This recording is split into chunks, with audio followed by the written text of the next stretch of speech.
y'all, it's me again. I'm gonna continue reading from my book, The 1900s. Let's go! Sorry. An embarrassment of riches. During its first quarter century, the Ford Company profits came to $1 billion.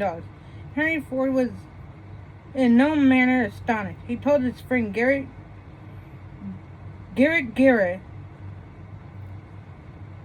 the first name is G-A-R-E-T, and the last name is Garrett. So it's Garrett.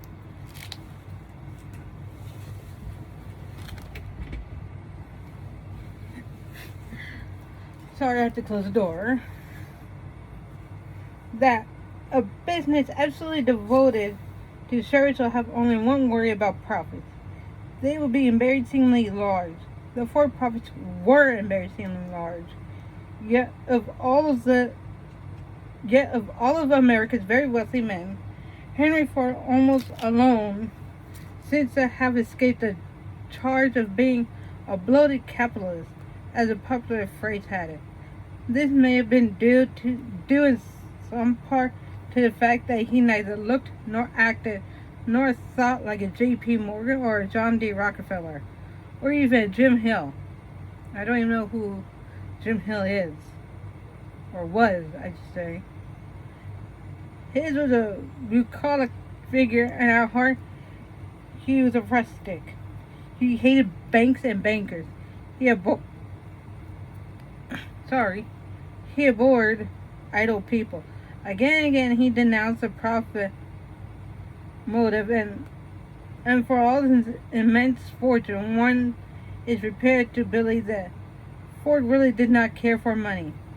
If he ever thought of himself as a champion of anything, it was a champion of the man with the hoe or the hammer.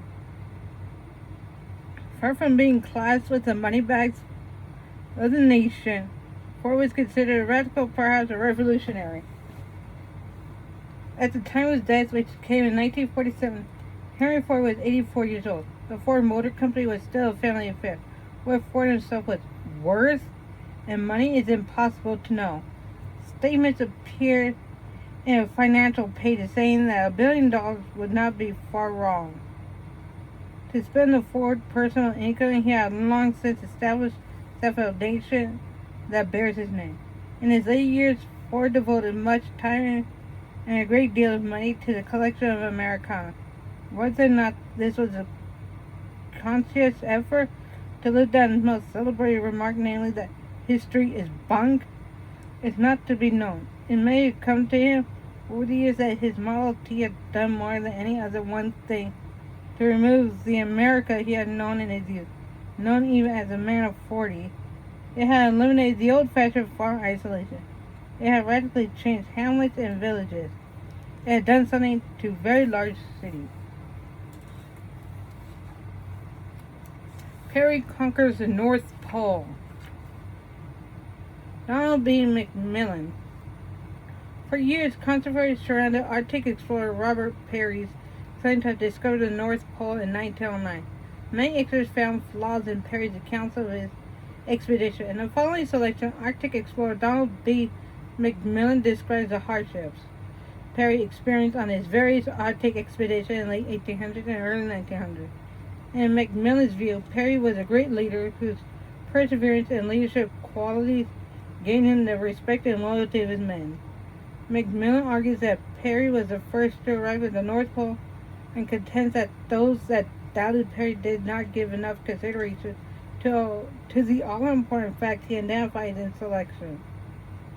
Donald B. McMillan was a member of Peary's 1909 expedition and led his own Arctic expedition from 1913 to 1917. Stars and Stripes nailed to the pole. The accomplishment of that which had been declared repeatedly to be the impossible, that which our strongest nation has striven to do for more than 300 years, at the cost of many lives and the expenditure of millions of dollars, demanded great leadership. One manner of man was this, who persuaded the polar Eskimos to penetrate to the interior of the great Shirmikshua, the abode of evil spirits, induced them to leave their homes and journey 700 miles due north to travel over the drift ice of the polar sea so far that they declared that they would never again see their wives and children.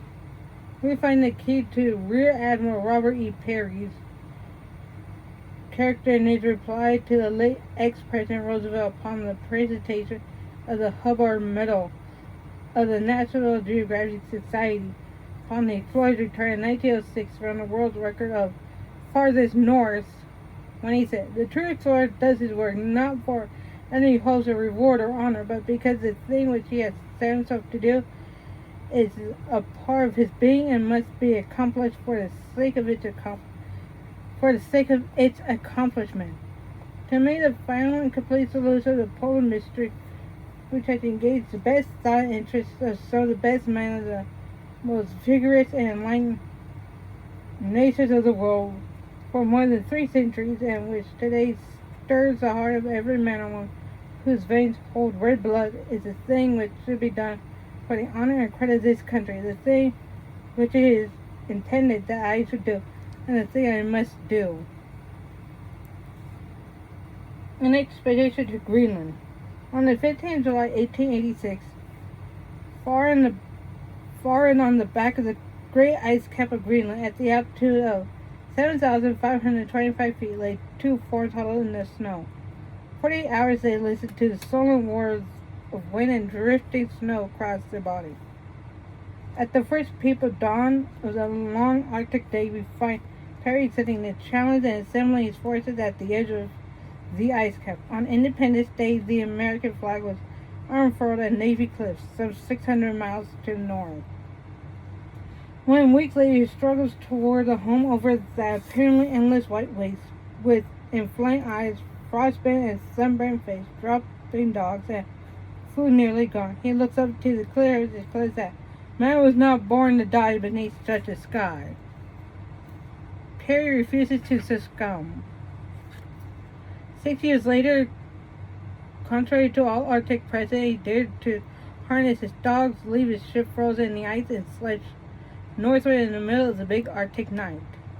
With a thermometer at 50 and 60 below zero, not a particle of food in his sledge, he groped his way along the eastern shores of Ellesmere Land, around Cape Beard, the eastern shore, and into Lady Franklin Bay, searching for the headquarters of the Greely expedition, abandoned 16 years before.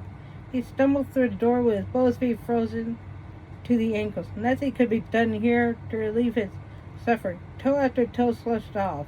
Finally, he was lashed to his sledge and carried through the broken ice of bays and inlets and along the ice foot back to his ship, 200 miles to the south. And with him to aid in the amputation of the stumps of 8 toes, one can anesthetic found there in the house and brought into the Arctic regions in 1881.